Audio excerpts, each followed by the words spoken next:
Nous allons aujourd'hui nous intéresser à une gamme de produits particulière dont nous allons voir justement la fameuse particularité qu'on appelle les stability. Historique et particularité. Donc les stability sont des produits listés qui ont été créés au milieu des années 2010, qui ont commencé à être populaires à partir de 2015 environ. Ce sont des produits dérivés, dits à effet de levier, qui vont permettre de suivre différents actifs financiers qu'on appelle sous-jacents. Actions, indices, matières premières, devises, taux, etc. Ils offrent une bonne alternative aux produits à levier traditionnels comme les varants, les turbos ou les leverage qui, eux, vont vous permettre de jouer un directionnel important. Contrairement à ces trois produits, le Stability, lui, va vous permettre de jouer la stabilité d'un actif comme son nom l'indique. Leur prix va se calculer de façon bien plus complexe puisqu'il va dépendre de plusieurs facteurs comme on va le voir. Le risque de perte maximum est limité à la somme investie. Quelle est la mécanique du Stability ? Le Stability, qui est donc un produit structuré calqué sur un sous-jacent, va évoluer selon deux critères principaux. Ses spécificités propres, que nous allons voir plus loin, mais également les variations du sous-jacent auquel il est adossé, avec cette fois un pari à contresens, puisque le produit va prendre de la valeur dans le temps à mesure que les cours du sous-jacent resteront plus ou moins stables. Les caractéristiques principales d'un Stability. Vous allez avoir cette fois deux barrières désactivantes, qu'on appellera strike, KO ou knockout. La barrière étant un niveau horizontal donné qui, s'il est touché un seul instant, va provoquer la mort du Stability et la perte totale de la valeur. La particularité donc d'un Stability est qu'il va être encadré entre deux barrières désactivantes qu'on va appeler des bornes. Donc la borne inférieure,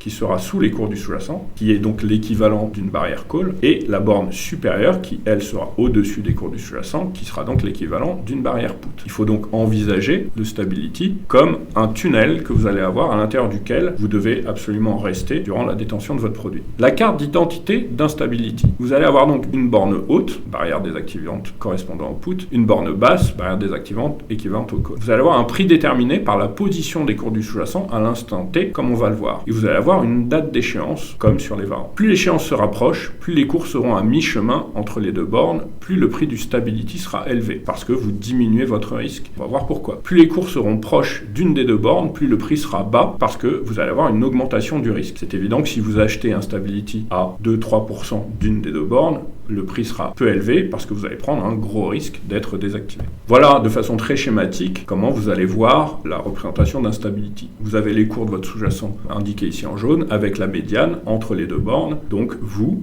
ici, si vous décidez d'investir sur ce Stability, vous allez donc parier que les cours de votre sous-jacent vont rester entre 90 et 110, idéalement, jusqu'à l'échéance du produit, puisque c'est là que vous allez récupérer le maximum de gains. Le principe donc du Stability, il va vous permettre de jouer la stabilité, comme son nom l'indique, des cours d'un actif sous-jacent en pariant qu'ils resteront donc entre deux bornes prédéfinies, idéalement jusqu'à l'échéance du produit. Pourquoi ? À la dite échéance, l'investisseur va toucher un montant fixe qui sera de 10 €. Donc lorsque vous intervenez sur un Stability, le gain que vous aurez à la fin, si vous arrivez à conserver votre produit jusqu'à l'échéance, donc si votre pari de rester entre les deux bornes a réussi jusqu'à l'échéance du produit, vous allez toucher un gain de 10 €. De façon logique, comme on va le voir, le prix d'un Stability sera toujours inférieur à 10 € à la base pour vous permettre d'un gain au final. Le prix va évoluer en fonction du temps et de la volatilité. C'est un petit peu ici l'inverse de ce qu'on va voir sur le varant. Le Stability va prendre de la valeur dans le temps et va profiter d'une faible volatilité. C'est le pendant total de la symétrie du varant. Le prix va donc diminuer à mesure que les cours se rapprochent d'une des deux bornes et prendra de la valeur lorsque les cours se rapprocheront du niveau médian entre les deux bornes. Alors ici, vous avez le facteur d'un côté et l'impact sur le prix du Stability sur le marché secondaire. L'évolution du sous-jacent. Si l'évolution varie dans un sens ou dans l'autre, vous allez évidemment avoir votre prix, comme on l'a vu, qui va varier en fonction de la distance qu'il va avoir aux barrières en question, que ce soit la borne supérieure ou la borne inférieure. Plus vous rapprochez des barrières, plus le prix diminue, plus vous en écartez, plus le prix augmente. Vous allez avoir donc le passage du temps. Pourquoi le passage du temps ? Parce que votre pari est un pari de stabilité. Plus vous avez raison dans le temps, plus c'est normal que vous soyez bénéficiaire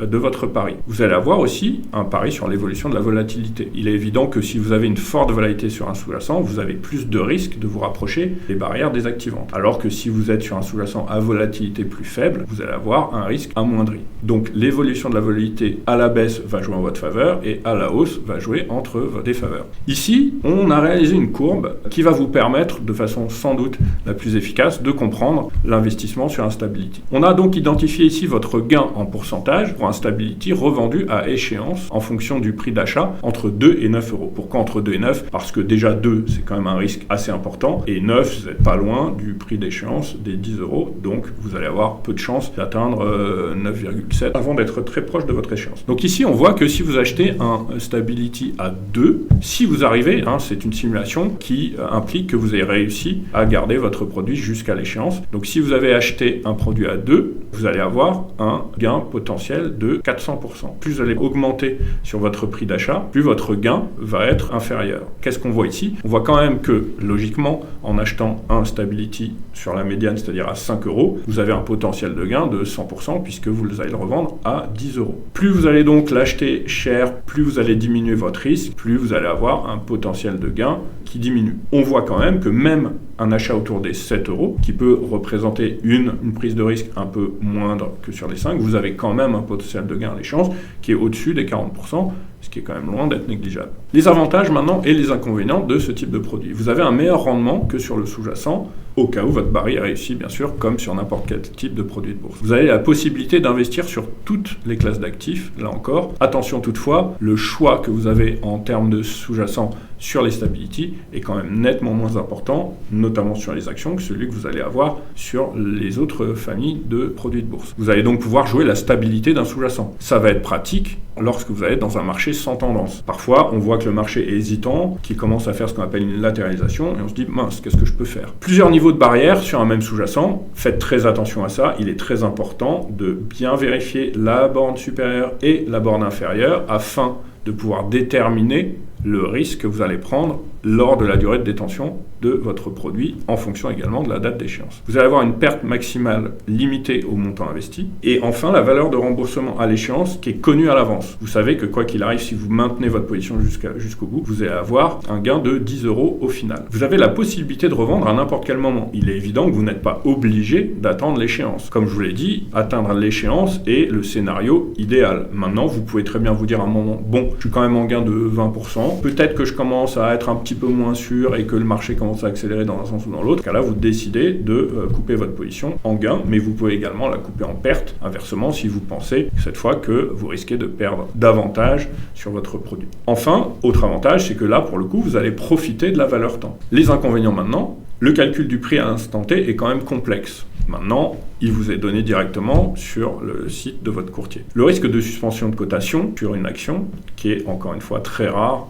mais qui peut quand même arriver. Là, vous avez deux barrières qui vont présenter un double risque, une accélération baissière et sur une accélération haussière. Et ça, il faut évidemment en tenir compte. Et essayer d'investir sur ce type de produit dans un marché déjà sans tendance, peut-être pas comme ces derniers temps en début 2025, avec des aléas et des accélérations haussières et baissières qui ont été impliquées par la politique, notamment commerciale, du président Donald Trump. Le produit va souffrir d'une augmentation de la volatilité, logiquement, puisque la volatilité va vous faire rapprocher d'une barrière, que ce soit à la hausse ou à la baisse. La performance du sous-jacent, elle, est plafonnée. Vous ne pourrez pas avoir un gain de plus de 10 euros, contrairement à ce que vous pouvez avoir sur d'autres types de produits lorsque vous avez effectivement un effet de levier. Pas de bénéfice sur un éventuel détachement de dividendes pour les produits sur action. Donc si vous détenez une action, vous bénéficiez du dividende. Si vous détenez cette action à travers Stability, vous n'aurez pas d'impact sur le versement de dividendes. Enfin, vous êtes exposé à une dégradation de la qualité de crédit du garant. Là, encore une fois, on préfère l'indiquer, mais c'est quelque chose quand même qui est rarissime.